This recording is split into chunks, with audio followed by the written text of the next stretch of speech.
So, muster station. Muster station is a designated area on the ship for the assembly of crew. So, dito lahat ginaganap lang lahat ng assembly like toolbox meeting, meeting before mag-clean ng cargo hold, tapos bago mag-perform ng weekly drill or monthly drill, ganun.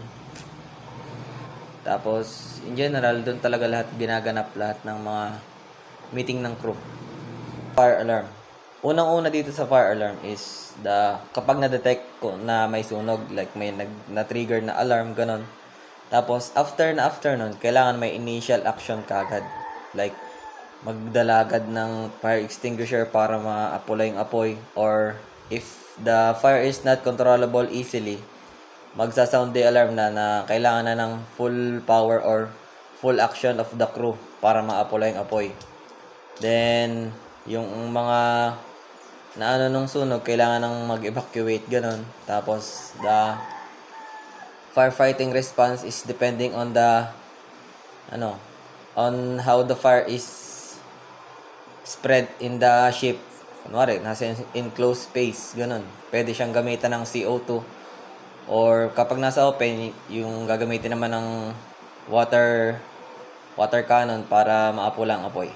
Tapos, after nun, kapag naapula na ang apoy, syempre, mag-check kung may mga panganib pa na maaaring mangyari doon sa naapektuhan ng sunog. So, general alarm. Kapag na-activate ito, kailangan mag-respond agad sa alarm na ito. Like, mag-evacuate or mag-containment kung ano man yung alarm para ma-solusyonan kagad. Tapos, hindi mawawala dapat sa ganito ang komunikasyon ng bawat miyembro ng barko. Tapos, action para masolusyonan kung whether ang alarm na ito ay overboard or fire or oil spill, ganon. Kailangan masolusyonan agad ito. Tapos, kapag nasolusyon na, isisis na yung alarm para maghudyat na tapos na ang nangyaring insidente. Tapos, magkakaroon ng emergency check-up para make sure na wala na talagang natirang panganib or pollution na maaaring magdulot ng masama sa dagat. So, abandon ship. Sa abandon ship, pag narinig nyo na yung alarm ng abandon ship, usually ito ay 7 short rings then followed by order of the captain. So, ang magiging action nyo dito, ititigil lahat ng ginagawa tapos magpo-proceed na sa pagkuha ng mga life equipment like life jackets, tapos the safety equipment like EPIRB para kapag alis na kayo sa barko, madali kayong mapupuntahan ng mga rescuers or malolocate. Tapos, habang nagbo-board naman ng lifeboat, dapat mauna lahat ng crew tapos mahuli si kapitan. Tapos, kapag hindi lang kayo isang lifeboat or life raft, dapat may communication kayo like BHF para hindi kayo mawalay sa isa't isa at magstay together kayo, lalo na kung gabi. Tapos, pag nandun na kayo, ito-turn nyo na yung EPIRB para madali nga kayong malocate ng mga rescuers at maisalba agad kayo sa panganib. So, man overboard. This is the alarm na kapag narinig nyo, dapat i-report nyo agad sa bridge para ma-actionan agad. Like, kung meron kayong rescue team, pwede nang i-deploy para agad ang ma-rescue ang tao na nahulog sa barko. Or, kunwari, kapag underway kayo, tapos mabilis ang takbo nyo, tapos may nahulog, nag-man overboard, maaari ditong gamitin yung Williamson stern para makaikot agad sa pinaghulugan ng crew ng barko. Tapos, after nun, kailangang may proper lookout or madaming lookout para malocate agad kung nasan yung man overboard. Tapos kapag nalocate na, dapat laging huwag aalisin ng tingin doon sa man overboard para alam kung saan pupuntahan o baka madaanan ng barko. Tapos kapag na-recover na, like mag-first aid, lahat ng first aid kung ano mang masamang nangyari sa tao. Then yun, magkakaroon ng briefing kung ano ang dapat gawin para hindi ito ulit mangyari. CO2 alarm. So, ito ay mostly sa mga enclosed space or sa engine room. So, dapat ang action dito is mag-evacuate ng lahat ng tao na nasa loob nun. Tapos, after nun, i-close lahat ng mga pinto, tapos ventilation, then pwede nang buksan ng CO2 para masuppress yung fire.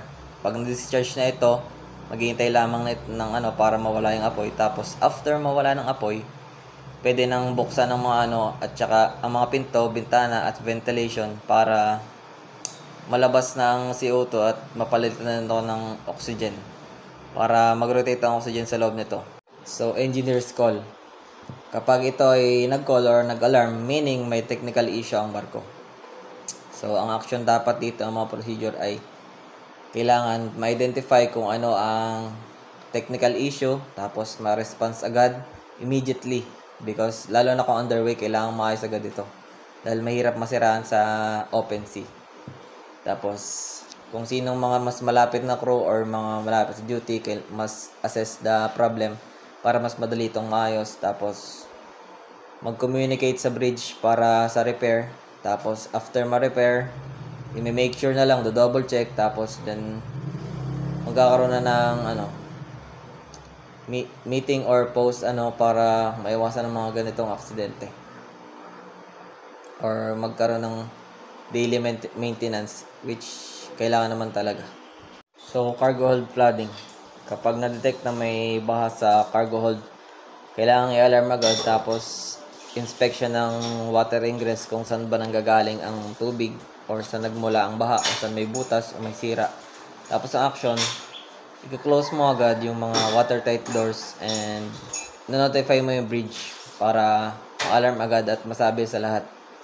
Tapos assessing the flooding, inspect, check the stability. So, kailangan i-inspect. Tapos, syempre, mahalaga ang stability kasi nadagdagan ng bigat ang barko. Kailangan i-maintain ang stability nito. Tapos, control the water ingress. Meron tayong mga pumps sa barko para makontrol ang water. Tapos, prevention further flooding. I-prevent yung paglawak ng baha. Kaya, kailangan nating isara ang mga watertight doors. Tapos, stabilize the vessel. Pwedeng stabilize gamit ang mga ballast tanks para mabalance yung bigat ng barko. Tapos, secure the cargo. Kung meron pong mga cargo na hindi pa apektado, pwede pa itong secure. So, pollution prevention. Kailangan may awareness from our training, compliance with the rules and regulations. Tapos, for example, meron tayong oil pollution. So, magagamit natin dito yung oil water separator, tapos susunod tayo sa SOPEP or the Shipboard Oil Pollution Emergency Plan. Tapos, after nun, kung ang oil spill ay sa pwedeng mag-overboard, makagamit tayo ng mga absorbent pads, shovels, oils boom, rubber boots and gloves para hindi tayo madikitan. Tapos, buckets and drums kung saan natin i-store ang mga nag-spill na oil. Tapos, after nun, magkakaroon lang tayo ng double check para make sure na walang nag-leak kasi kapag may nakita na bakas ng oil sa gilid ng ating barko, maaari tayong masita ng mga port state control dahil ito ay nakasaad sa batas na bawal ito. At ito ay isang uri ng pollution sa dagat na matagal mawala talaga. Engine room flooding. Detection or flooding. Ito ay, kapag na-detect ito, kailangan ng immediate action. Tapos, isara ang mga watertight doors, notify ang bridge, tapos evacuate ang crew para maiwasan ng casualties. Tapos, i-assess ang flooding, alamin ang location, monitor, tapos stability. Siyempre, kapag may flooding, hindi mawawala ang stability kasi dinadagdagan ng bigat ang barko. Tapos, i-repair, tapos i-seal, pump out the water. Then, after ma-pump out, wag agad-agad pupunta sa kung saan may baha para ma-ensure ang electrical safety kasi baka may mga talop na wire, maaari kayong makuryente.